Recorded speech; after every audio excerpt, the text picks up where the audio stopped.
Guys, welcome back to my channel. Good morning সকলকে। কেমন আছো সকলে? তো দেখতেই পাচ্ছ আজকের ওয়েদারটা কতটা সুন্দর। আর এটা কিন্তু একটা তেজপাতার ডাল রাখা আছে আমাদের ছাদে, দেখতে পাচ্ছ কত তেজপাতা। আর বড়মশাই কিন্তু এবছর রথের মেলা থেকে এই অ্যাকোরিয়ামটা কিনে এনেছে।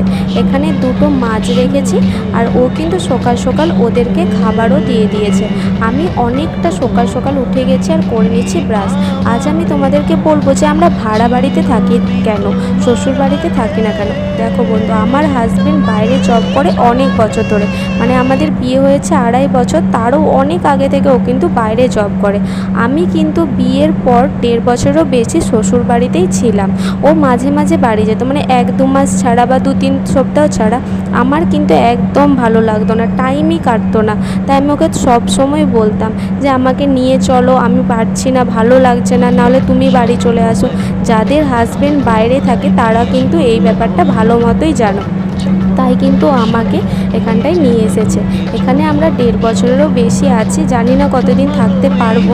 আর শ্বশুর শাশুড়ি মা থাকে না কেন, দেখো শ্বশুর শাশুড়ি মা থাকে না তার কারণ আমাদের গ্রামে বাড়ি, ওখানে জমি জায়গা আছে, দোকান আছে, সমস্ত কিছু ছেড়ে দিয়ে তো আর বাইরে পড়ে থাকা সম্ভব নয়। তাছাড়া ননদ আছে, ও পড়াশোনা করে, ওর তো আর এখানে এসে আবার নতুন করে পড়াশোনা করাটা সম্ভব নয়, তাই কিন্তু ওরা ওখানেই থাকে।